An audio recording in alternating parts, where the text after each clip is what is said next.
അതല്ല, ഒരു കാര്യം ചെയ്യണം, എയർക്രാഫ്റ്റിൽ തലക്കുന്ന പ്രശ്നം പറ്റിയില്ല. അതാണ് എയർക്രാഫ്റ്റിൽ എനിക്ക് പ്രശ്നം പറ്റിയില്ല. മറ്റേ സ്റ്റൊമക്കിന്റെ സർജറി പറഞ്ഞു. അങ്ങനെ എന്തോ ചോദ്യം ചെയ്യുക സൃഷ്ടി കമ്മിറ്റി പറയണതാണ്.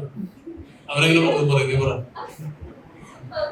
ഈ ഒരു ക്യാരക്ടർ ആക്ച്വലി ഭയങ്കര ഒരു ഡിഫറെന്റ് ആയിട്ട് ഫീൽ ചെയ്തു. റോണസേട്ടന്റെ ഭാഗത്ത് കോമഡി ആണെങ്കിലും ഒരുപാട് കാര്യങ്ങൾ വർക്ക്ഔട്ട് ആയിട്ടുണ്ട്. ആ ഒരു ക്യാരക്ടർ കംപ്ലീറ്റ്ലി കൺവേ ആയിട്ടുണ്ട്. ചേട്ടൻ അതിനുള്ള ഒരു പ്രിപ്പറേഷൻസ് ഇവര് തന്ന ഒരു കുറച്ചൊരു പറഞ്ഞല്ലോ, കുറെ മാസം വെറുതെ നന്നായിട്ട് പ്രിപ്പയർ ചെയ്യാൻ സമയം കിട്ടി. അതാണ് സത്യം. എന്റെ അടുത്ത് വന്നപ്പോ തന്നെ പറഞ്ഞു, ചൂസ് ചെയ്ത് അവസരം എന്റെ അടുത്ത് എത്തിയില്ലായിരുന്നു.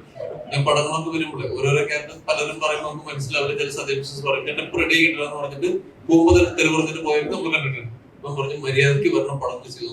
ഞാനിപ്പോ കുറച്ച് വാതിലുകൾ തുറന്നിട്ടിട്ടുണ്ട്.